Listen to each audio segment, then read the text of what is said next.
대만을 둘러싼 미중 갈등에 대해 이문정 공주대학교 국제학부 교수님과 이야기 나누어 보도록 하겠습니다. 교수님 안녕하셨습니까? 네, 안녕하세요. 네.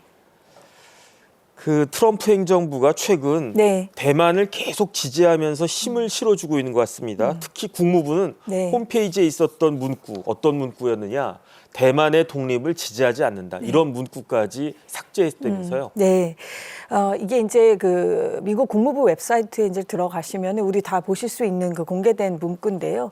이제 대만과의 관계에 대한 팩트들, 팩트 시트라고 하는 그 문구를 이제 최근에 13일 날짜로, 현지 시간 13일 날짜로 업데이트를 한 겁니다. 네네. 근데 이제 요 영어 문장이라는 게 여러 개를 이렇게 세미콜론으로 이렇게 나열을 하죠. 네네. 이제 그 나열을 하는 중에 어떤 문구가 이제 들어가 있었냐면은 우리는 어느 쪽도 이 현상을 어떤 일방적인 방식으로 바꾸려고 하는 것에 대해서 반대하고, 그리고 대만의 독립에 대해서도 지지하지 않고, 네네. 그리고 또 뭐라고 이제 나오는 건데, 네네. 거기서 이제 요 가운데 해당하는 핵심 부분이 그 부분을 삭제한 거죠. 우리는 그러니까 we do not support Taiwanese independence라고 하는 네. 우리는 대만의 독립을 지지하지 않는다라고 하는 부분을 삭제하고, 네네. 그 뒤에 이제 따라오는 문장에 여러 개를 이제 조금 더 추가를 한 거에 보면은 이제 흥미로운 것이 예를 들면은 coercion, 어떤 강압으로부터 좀 자유로운 형태여야 하고, 내지는 양안의 국민들이 다 이해할 수 있는 어떤 그런 방식이어야 한다. 이런 이제 문구들이 들어갔습니다. 네네. 그러니까 요컨대 이제 이런 외교적인 수사라고 하는 것은 어떻게 보면 이제 굉장히 전문가들은 꼼꼼하게 역사적인 것까지 다 살펴보면서 따져봐야 할 그런 문장이겠습니다만은, 어찌됐든 미국이 지금까지는 소위 말하는 하나의 중국이다라고 하는 그 기저에 깔려 있는 그 정책 기조는 크게 바꾸지 않으면서 이 양안 관계를 이제 어떻게 보면 그 전략적 모호성을 나름 가지고 이제 갖고 온 측면이 있는데, 네네. 그렇다 보니까 이제 대만의 독립에 대해서도 명시적으로는 지지하지 못한다라고 이제 얘기를 했던 건데, 그걸 없앤 거지 또 그게 그렇다고 해서 지지한다라고 하는 것은 아니니, 네. 어떤 그 미묘한 그 외교적인 그런 그 지금 트릭을 부리고 있는 것으로 저는 지금 그렇게 보고 있습니다. 이것을 가지고 굉장히 지금 큰 판을 흔들겠다라는 의도까지는 아직은 아닐지 모르지만, 어떻게 보면 바람의 방향이 바뀔 때 우리가 그 깃발이 팔락팔락 흔들리는 게 이제 바뀌는 걸 보면서 우리가 느끼잖아요. 그래서 그렇듯이 좀 어떤 바람의 방향이 바뀌고 있는 것은 좀 감지가 된다, 이렇게 말씀드릴 수 있겠습니다. 네. 글쎄 이런 외교적 수사는 굉장히 미묘하니까 맞습니다. 잘 네. 그 봐야 되는데 어쨌든 트럼프가 친대만적이다 이거는 부인할 수 없을 것 같습니다. 그런데 이러한 그 트럼프의 네. 친대만 행보에 우리나라도 일정 정도 힘을 좀 실어주고 있는 것 같은데요. 글쎄 이게 친대만이라고 표현을 굳이 한다면 또 그렇게 말할 수도 있겠지만, 거기에 네네. 더 기저는 결국은 중국에 대한 견제겠죠. 가장 근본적인 것은요. 왜냐하면 지금 중국과 미국의 그 경쟁이라고 하는 것은 과거 냉전 때의 소련과 미국의 또 경쟁하고는 굉장히 질적으로 다른 측면이 있습니다.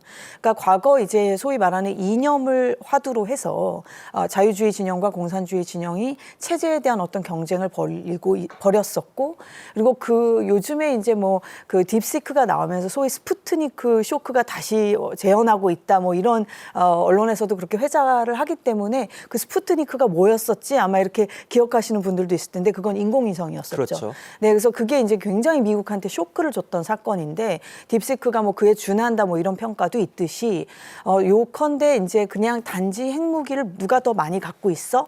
가 아니라 어떤 이런 미래의 기술을 놓고 벌이는 이제 싸움이 미국과 소련 사이에도 있었었고, 그것이 훨씬 질적으로나 또 양적으로나 굉장히 지금 복잡해진 것이 요즘에 미국과 중국의 그 소위 말하는 뭐 전략 경쟁이라고 하겠습니다. 그러면 이 미국과 중국의 이 미래 기술을 둘러싼 전략 경쟁의 차원에서는 지금 중동도 어떻게 해서든 정리를 좀 하고, 러시아하고도 관계를 정리를 하면서는 이제 정말 본질은 여기다라는 거겠죠. 이 네네. 중국과의 소위 말하는 전략 경쟁, 그런 차원에서 봤었을 때는 대만에 일정 정도 힘을 좀 실어주는 것이 그 큰 전략, 대전략의 하나의 방편으로 지금 나오는 것일 거라고 보고, 그런 미국이 그런 기조를 가지고 간다라고 할 때에는 한국이나 일본이나 단지 동맹국이기 때문에 그냥 어떻게 보면 우리 동맹의 뭐 리더격에 해당한다고 말할 수 있는 미국이 그렇게 가니까 따라간다라는 단순 그 차원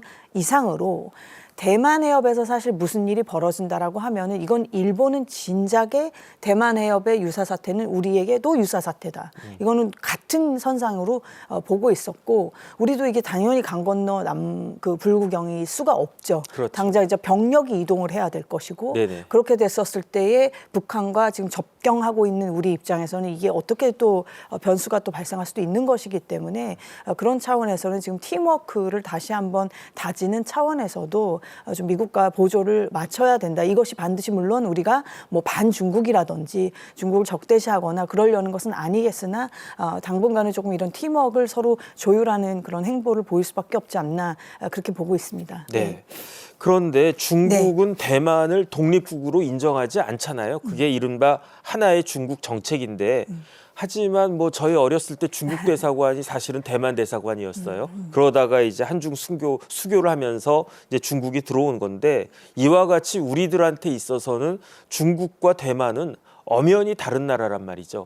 그런 이러한 양안 문제에 대해서 조금 역사적 배경이 어떤 것이 있었는가 설명을 좀 해주시죠. 참 우리와도 마찬가지 역사죠. 어떻게 생각하면 우리가 이제 물론 우리는 일제의 일제에 의해서 이런 그 식민 통치를 당했고 뭐 중국은 전토가 다 어떤 식민 통치를 당한 것은 아니지만 어쨌든 일본을 비롯하여 일본 이전에 이미 뭐 영국이라든지 여러 그 서양 제국주의의 그 침략과 그 침탈을 당했었기 때문에 그런 과정 속에서는 그 외부로부터의 적에 싸울 때는 우리도 마찬가지지 않습니까? 여러 사상적인 노선들이 있었다 하더라도 그것을 규합해서 일단은 그 외부로부터의 침략을 밀어내는 것에 집중을 했던 것이 소위 말하는 국공합작이라면 네네. 이제 그 외부로부터의 적이 소위 말하면 사라지고 난 다음에는 이제 소위 이념 갈등이 우리도 그것으로 한반도가 분단이 됐지만 중국 역시 마찬가지였던 것이고 결국은 이제 마오쩌둥의 공산당과 이제 소위 장제스라고 장개석의 국민당이 내전을 벌이다가 밀려서 이제 간 것이 대만이라는 섬인 거죠. 이제 그렇게 보면 이제 이 국공 내전에서 소위 승리했다라고 생각하는 이제 공산당, 중국 공산당. 우리 예전에는 지금 앵커님 과거 말씀도 하셨지만 중공 이렇게 불렀었잖아요. 그랬죠. 그러니까 중공 입장에서는 이거는 하나의 나라가 아니라 우리가 이미 승리했고 당연히 우리는 같은 민족이고 같은 나라다 이렇게 보는 것인데 대만의 분들의 관점은 당연히 다를 수밖에 없는 것이겠죠. 근데 요즘에 우리가 또 러시아 우크라이나 상황을 보면서 어떻게 보면 이렇게 오버랩이 되는 부분들도 또 있지 싶습니다. 뭐 푸틴은 우크라이나 벨라루스는 같은 우린 형제다 이러는데 뭐 글쎄요 그렇게 민족적 어떤 정체성을 가지고 나라의 어떤 주권 국가의 그 단위를 따지자라 그런다면은 지금 지도가 많이 바뀌어야 될 겁니다. 지금의 지도라고 하는 것이 그래서 아무튼 그런 것들이 어폐가 있습니다만 그런 어떤 국공 내전을 겪고 이렇게 된 것이고 그런데 그러다 보니까 유엔의 상임 이사국도 처음에는 중화민국 ROC였었죠. 대만이었다가 나중에 축출이 되고 뭐 자진 또 나가는 그런 과정이 있었습니다만 그리고 나서 이제 중공이 그 자리를 대신하고 또 이제 미국도 중공과 관계를 맺으면서 이제 대만하고 이제 공식적으로 외교 관계는 이제 또 단절하는 우리도 마찬가지였습니다만 그런 과정을 이제 겪게 되죠. 네네. 그런데 대만의 독립을 지지하지 않는다. 이것은 미국과 중국의 수교 이후 양국 외교의 상징적인 표현이었단 말이에요. 그런데 조금 전에 교수님 말씀해 주신 바와 같이 다른 데도 아닌 국무부 홈페이지에서 이 문구를 삭제했다. 이거는 어떻게 해석해야 되는 겁니까? 지금 여러 가지 해석들이 있는 것 같습니다. 특히 대만 현지, 뭐 대만의 그 소위 현지 전문가들은 자국의 이런 상황에 대해서 얘기를 하는 것이 이 문구 하나에 과연 우리가 이렇게 일비해야 되느냐라는 게 조금 글쎄 제가 뭐 찾아본 바에 의하면 그런 분위기가 좀 있는 것 같습니다. 물론 대만 이제 정부 입장에서는 환영한다 이런 이제 반응도 나오고 했었습니다만 이제 전문가들 입장에서 좀 이렇게 머리를 식히고 좀 생각을 해보면 이 문구 하나로 제가 아까 모두에도 말씀드렸지만 이렇다고 해서 뭐 미국이 대만의 독립을 지금 적극 지지하고 그걸 도왔겠다고 하는 것도 아니고 뭐 어떤 유사 사태가 벌어졌다고 했었을 때에 그러면 자동적으로 뭐 지금 미국이 당연히 지금 개입을 할 것인가라고 하는 것에 대한 어떤 약속된 무슨 것도 아니기 때문에 이 문구 하나로서 많은 것이 어떻게 보면 본질적으로 바뀌었다라고 해석하는 것은 다소 무리가 있지 않냐. 네네. 이런 좀 침착한 그런 대응 내지는 해석을 하는 그 대만 전문가들도 있으신 것 같아요. 그래서 네네. 좀 반응이 뭐 하나로 다 통일돼 있다고 할 수는 없겠지만 제가 봤었을 때에도 그렇게 이 문구 하나에 물론 국무부라고 하는 조직이 정말 그 외교 문서 어쩔 때는 이 쉼표를 어디 찍느냐 하나를 가지고도 싸울 수밖에 없는 것이 이 외교 문서가 가진 어떤 엄중함인데 네네. 그런 것을 가지고 평생을 어떻게 보면 연구하는 그 관료들이 만든 문구들이니까 당연히 무게감은 있게 우리가 받아들여야 되겠지만 네. 이 문구 하나를 또 너무 확대 해석을 하는 것도 조금은 조심할 필요가 있지 않나 이런 생각을 해봅니다. 네, 해석이 참 쉽지 않은 것 같습니다. 네. 그런데 사실은 중국은 뭐 이런저런 많은 문제들을 가지고 있지 않습니까? 네. 티벳도 있고 신장 위구르, 그렇습니다. 뭐 네. 몽골 뭐 이런 여러 문제들이 있는데 그래도 가장 민감한 문제는 역시 대만 문제 아니겠습니까? 그렇죠. 특히 예. 시진핑 주석은 적어도 대만 문제만은 건드리지 마라 이렇게 이야기를 했었는데 뭐 단순한 문구가 변경됐다 이렇게 볼 수도 있지만 중국 입장에서는 미국이 선을 넘은 거 아니냐 이런 의심을 할 수도 있을 것 같은데요. 중국의 반응은 어떻습니까? 중국은 뭐 당연히 앵커님 말씀하신 대로 이건 일종의 영린이죠. 중국에게 있어 그 대만 문제라고 하는 것은 다른 티벳, 뭐 신장 말씀하신 대로 뭐 왜냐하면 중국이란 나라에 우리가 지도를 이제 머릿속에 다시 한번 상기시켜 보면 미국하고 본질적으로 다른 게 뭐냐면 너무 접경 국가가 많습니다. 네네. 미국은 뭐 지금 바로 접경 국가이고 굉장히 관계가 친밀했던 캐나다, 멕시코하고도 요즘 틀어져서 뭐 캐나다에서는 이제 아메리카노라고 하지 맙시다.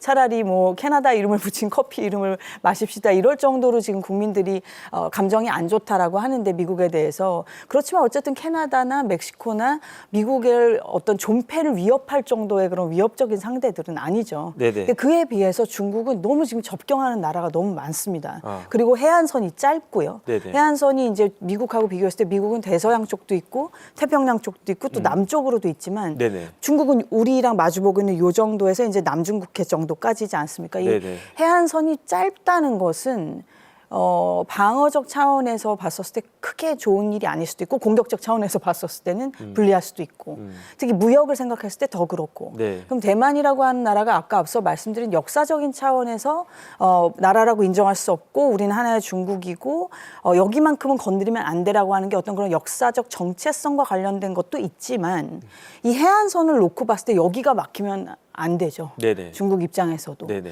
그러니까 그런 어떤 지정학적인 의미들도 있어서 대만만큼은 영린이라고 우리가 받아들여야 하는 게 맞고 굉장히 그 대만 문제는 당연히 한국 외교에서도 굉장히 조심해서 다뤄야 하는 그런 문제인데 뭐 아무튼 간에 이런 지금 행보를 보이는 것에 대해서는 뭐 거듭 말씀드리지만 이 말 한마디로 왜냐하면 2022년에도 국무부가 이렇게 문구를 뺐다가 동일한 문구를 뺐다가 중국이 이제 하도 반발하고 하니까 한 달 만에 또 다시 복원하기도 하고 그랬었거든요. 그래서 네네. 이 문구 하나로 모든 것이 바뀌었다라고 말씀을 드리는 건 어폐가 좀 있겠으나 그럼에도 불구하고 바람의 방향이 바뀌는 것 같은 것을 감지한 지금 상황으로서는 중국이 예민하게 나올 수밖에 없겠지요. 네. 네.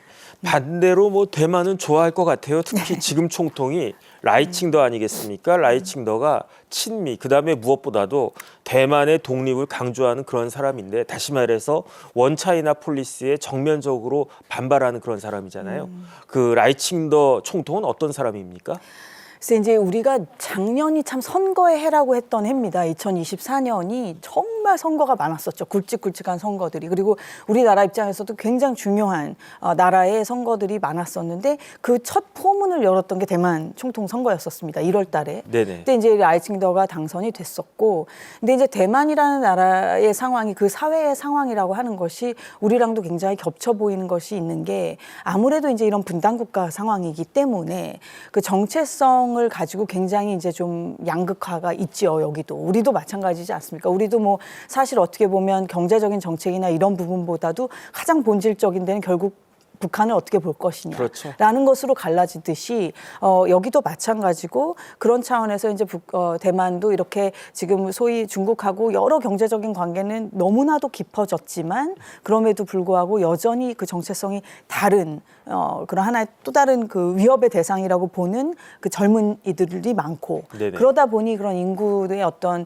변화 이런 것들을 통해서 지금 이제 민진당이 이렇게 계속 집권을 하는데 근데 아마 대만 상황도 계속 유심히 지켜보셔야 되겠습니다. 왜냐하면 이제 대만도 이제 다음 대선이 또 어떻게 될지 뭐 지금부터 말하는 것이 좀 너무 시기상조라고 느끼시는 분들도 있으시겠습니다만 아마 2027년에서 8년 넘어가는 그 시점이 굉장히 지금 복잡합니다. 시진핑도 3년임에서 4년임으로 갈 것이냐라는 부분이 걸려 있고 대만 같은 경우도 지금 이 민진당 정부가 계속 갈 수가 있겠느냐 아니겠느냐라고 하는 것들이 또 있는데 대만 같은 경우는 결국은 국민당이 아까 말씀드린 그 국공 내전에 있어서 밀려서 대만으로 왔을지언정 그럼에도 불구하고 결국은 연결고리를 더 가지고 있는 것은 그쪽이란 말입니다. 네네. 공산당 쪽하고는. 그래서 그런 부분을 놓고 미묘하게 대만 그 국민들도 엄청 고민을 하셔야 되는 그런 지금 시기라고 보고 차기 예를 들면 행정부가 또 어떤 행정부가 들어서느냐에 따라서는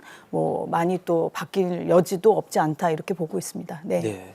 그렇다라고 하면 세계의 넘버 2, 2대 강국이 중국 아니겠습니까? 네. 그 중국을 대만은 상대해야 되는데 그런 대만 입장에서는 무엇보다도 미국의 지지가 필요할 것 같고 그렇습니다. 네. 그렇다라고 하면 미국의 지지를 획득하기 위한 얻어내기 위한 대만의 전략은 어떤 거가 있습니까? 그 대만 분들이 이런 말씀을 많이 하세요. 저도 대만 분들하고도 친분 있는 분들이 있으신데 한국이 느끼는 북한한테 느끼는 물론 북한은 핵이 있으니까 또 질적으로 다른 측면이 있지만 네네. 그 위협하고 그 당신들이 느끼는 건 비교할 수가 없을 정도다. 네. 그도 그렇겠죠. 뭐 인구로 보나 뭐 땅의 크기로 보나 뭐 뭐로 비교를 해도 너무나 무서운 상대지 않겠습니까? 대만 네네. 분들 입장에서 보면서 이걸 정말 마음 먹고 내려오면 막을 방법이 없다라고 하는 그 위협감.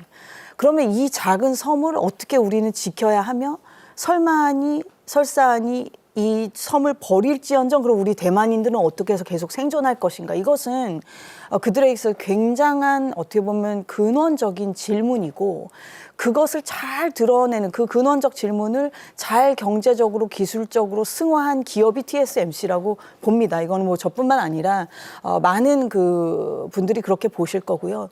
TSMC라고 하는 그 특이한 기업이 지금까지 이렇게 세계 반도체 시장을 장악하게 될 때에는 우리의 생존은 여기에 있다라고 하는 어떤 그런 대만인들의 집념이 담겨져 있는 어떻게 보면 그런 기업일 수도 있겠습니다. 그런데 이 참 지금 대만의 어려운 것이 본토에 있는 TSMC를 분명히 이게 전략적 가치가 있기 때문에 남겨둬야 하면서도 지금 예를 들면 일본의 쿠마모토에도 공장을 만들었죠. 그다음에 미국에 계속 지금 만들 수밖에 없고 어떤 면에서 요구를 당하고 있는 건데 네네. 특히 트럼프 행정부 같은 경우는 더 그런데 이렇게 해서 빠져나가면 결국 본토에 무엇이 남을 거냐. 요 균형. 이건 우리에게도 지금 함의하는 바가 있다고 봅니다. 해외 투자가 필요한 시대이기도 하고 특히 미국의 투자가 필요한데 이게 너무 많이 빠져나갔었을 때 본토 안에 있는 그 제조 라인들이 쇠퇴하거나 내지는 이것이 갖는 전략적 의미가 너무 크기 때문에 이것으로 인해서 우리가 오히려 또 발목이 잡히는 건 아닌지 이런 고민들이 지금 대만인들에게 있어 보이고요. 네네. 아무튼 아무튼 그런 뭐라 그럴까요? 조용하게 하나의 그 큰 무기까지는 아니더라도 아주 큰 무기는 못 가지다 하더라도 예리한 칼을 하나를 갖고 있어야 한다라는 그 위기 의식이 이 반도체라고 하는 TSMC라고 하는 기업을 통해서 잘 어떻게 보면 상징적으로 나타나고 있는 게 아닌가 그런 생각을 합니다. 네. 그런 가운데 오늘 트럼프 대통령이 네. 질문 하나를 받았어요. 만약에 중국이 대만을 침공한다라고 하면 그러면 미국은 대만을 방어해 줄 것이냐 이런 질문을 받았는데 트럼프가 답변을 거부했다라고 해요. 그러면 결국은 미국이 안보 보장을 꼭 해주겠다 이건 아니지 않나 이런 생각이 드는데 어떻게 보십니까? 이거는 뭐 미국이 어떻게 보면 일관되게 앞서서도 말씀드렸지만 전략적 모호성이라고 하는 것은 가져가는 부분이니까요. 그래서 그 부분에 대해서도 너무 뭐 트럼프니까 이렇게 발을 빼려는 거 아닌가라고까지 확대 해석을 할 필요는 없다고는 생각은 합니다만 네네.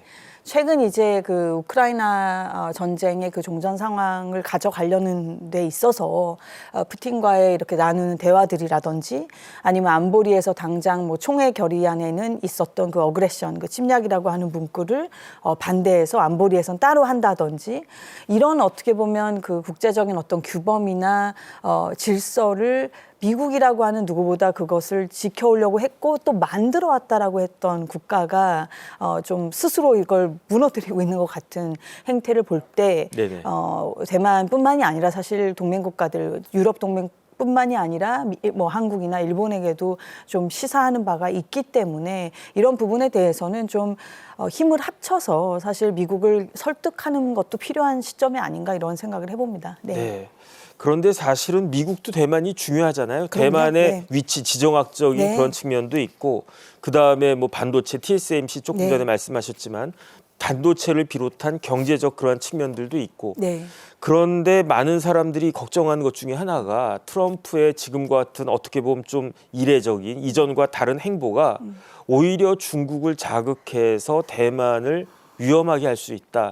이러한 지적도 있는데 어떻습니까? 그렇습니다. 예를 들면은 그 미국의 싱크탱크인데요. 브루킹스 연구소의 이제 라이언 하스라고 하는 전문가는 이제 트럼프가 무력이나 강압으로 영토를 재설정해서는 안 된다는 원칙을 훼손하는 발언을 할 때마다 그때마다 중국의 어떻게 보면 선동가들은 오히려 하이파이브를 하면서 좋아할 거다. 네네. 뭐 이런 식으로 약간 이제 냉소적인 비판이 있죠. 이런 비판을 하기도 했습니다. 말씀드렸듯이 사실 이제 이 국제 질서라고 하는 것이 우리 국내 사회도 마찬가지지 않겠습니까? 어떻게 보면 권력도 있고 높은 자리에 있으신 분들일수록 법을 잘 지켜주셔야 이게 사회에 어떻게 보면 질서가 유지가 되는데 이 위에 권력이 있고 이런 분들이 안 지키시면 이게 사회 전체의 기조가 흔들리죠. 그렇듯이 국제사회도 미국이란 나라가 당장 이렇게 나오면 누가 이 국제법을 따르고 국제 질서를 따르고 하려고 하겠습니까? 그러니까 이런 질서가 지금 흔들리는 부분들 그것이 과거에는 뭐 푸틴은 뭐 권위주의 독재자니까 라고 그냥 그렇게 욕하고 끝날 수 있었을지 모르지만 미국은 그게 아니지 않습니까? 선출된 대통령이고 네네. 거듭 말씀드리지만 이 국제 질서를 어떻게 보면 디자인해 왔던 나라인데 스스로가 지금 이렇게 하고 있기 때문에 그 부분이 굉장히 지금 위협적인 것이 맞고요. 그렇기 때문에 제가 거듭 강조를 드리고 싶은 것은 그러나 미국이라고 하는 나라 혼자 모든 걸 할 수 있는 것도 아니고 러시아, 중국 마찬가지이기 때문에 이 어떤 국제적인 여론이라는 것을 형성하는 데 있어서는 우리나라도 이제 이렇게 비슷한 우려를 하고 있는 많은 여러 나라들과 좀 연대할 수 있는 그런 그 외교적 노력이 어느 때보다도 필요한 그런 시점이라는 생각도 해봅니다. 네. 네. 그런데 지금 우크라이나 러시아 네. 전쟁이 진행되고 있잖아요. 네. 그런데 만약에 러시아가 중국이라면 네. 우크라이나는 대만 아닌가? 그러니까 중국이 대만을 침공한다라고 하면 네. 마치 러시아가 우크라이나 침공한 것과 비슷한 거 아니냐 이렇게 비교를 하는 사람들도 있어요. 그렇겠죠. 네. 예. 어떻게 보십니까? 그렇죠. 뭐 논리적으로는 그런 비유가 가능하죠. 네네. 이제 특히 러시아는 제가 여러 번 뭐 이 방송에서도 말씀드렸지만 유엔 안보리의 상임이사국이라고 하는 나라, 누구보다 어떻게 보면 유엔의 정신과 규범을 지켜야 하는 나라인데 그런 나라가 설마 하니 탱크를 밀고 또 내려올 줄이야. 이거는 유럽인들에게도 쇼크죠. 물론 그렇죠. 그것을 어떤 빌미를 제공했다. 이제 이런 논쟁을 하자면 끝이 없습니다. 그것에 네네. 대해서는. 뭐 나토가 결국은 위협적이었으니까 러시아를 너무 자극했다. 이런 얘기는 다 차치하고서라도 일단 탱크 가지고 내려온 건 사실이니까요. 네네. 그 팩트만 놓고 봤을 때 그럼 그것을 보고 있었는데 이제 와서 심지어 그것에 대해서 나무라지도 않는다라고 한다면 이것이 남길 그 레가시가 너무 큽니다. 유산이 너무 큰데 이것을 가만히 보고 있는 이제 시진핑 아까 사연임 노리고 있다고도 말씀드렸지만 그 28년이 돼야 되겠죠. 27년부터 준비를 해야 되겠죠. 혹은 그 이전부터도. 그러면 26년, 7년 그때에 시진핑이 어떤 판단을 할 것이냐가 굉장히 지금 대만인들에게도 지금 걱정이 되는 부분이고. 예. 네네. 그래서 그 27년 상황이라고 하는 게 정말 엉뚱한 방향으로 또 흘러가지 않도록 지금부터 좀 많이 좀 조율하는 작업을 해야 될 것 같습니다. 네. 그런데 최근 한미일 외교장관 회의에서 네. 대만의 적절한 국제 기구에 의미 있는 참여를 지지한다 이렇게 이야기를 했어요. 네, 네. 이건 어떤 의미입니까? 그래서 이제 아까 유엔 그 상임이사국도 본래는 이제 ROC였다는 말씀을 드렸지만 어떻게 보면 좀 가엽죠. 그러다가 이제 쫓겨나고 아시다시피 대만은 뭐 여러 그 우리나라 뭐 예전에 아이돌로 활동하는 그런 대만 분도 그 국기 흔들었다가 좀 문제가 되기도 하고 뭐 여러 사건이 있었듯이 너무 국제사회에서 이제 그 대만에 대한 어떤 지위라고 하는 부분이 정말 안타까울 정도로 그냥 뭐 제가 이것은 특별히 제가 중국에 대해서 반대하거나 싫어해서가 아니라 그냥 어떤 하나의 그 지위가 어떻게 보면 약한 그 주체를 놓고 봤었을 때 드는 그냥 어떻게 보면 안타까운 마음인데요. 네네. 아무튼 그 대만이라고 하는 나라가 그런 지금 어떻게 보면 국제사회에서 그런 상황에 놓여져 있었습니다만 그런 부분을 지금 어떻게 됐든 중국에 대한 견제 차원에서 지금 미국이 조금이나마 힘을 실어주려고 하는 거고 활동할 수 있는 국제기구에서는 좀 활동할 수 있게끔 여지를 열어두어야지 않나 이런 이제 미국이 기조를 잡고 가는 거기 때문에 한국과 이제 일본도 거기에 좀 힘을 보태주는 그런 상황이죠. 근데 그럼에도 불구하고 거듭 말씀드리지만 중국의 영리를 과하게 건드리는 것에 대해서는 굉장히 우리도 조심해야 된다라는 말씀은 저 역시 꼭 드리고 싶습니다. 네, 지금 교수님 말씀하신 네. 것처럼 우리 입장에서는 네. 한미 관계가 물론 제일 중요하겠죠. 하지만 한중 관계도 중요할 수밖에 그럼요. 없지 않습니까? 네, 그렇습니다. 그러니까 양강에 딱 끼어져 있는 그러한 네. 입장인데 대중 외교 전략 어떻게 그 진행해야 될까요?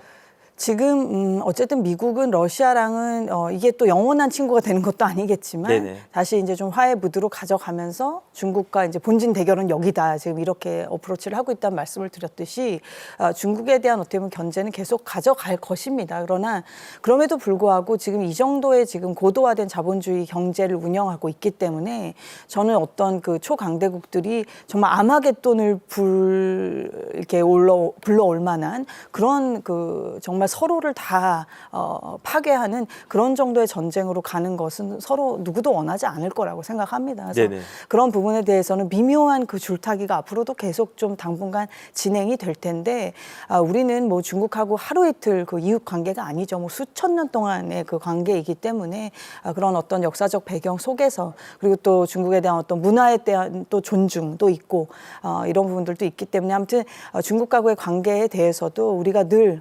친화적인 관계에 있었다라는 거 그리고 북한 문제를 앞으로 대응하는 데 있어서도 중국의 도움이 절대적으로 필요하다라는 것은 우리 정부에서도 계속해서 강조하실 필요가 있지 않겠나 말씀드립니다. 네네.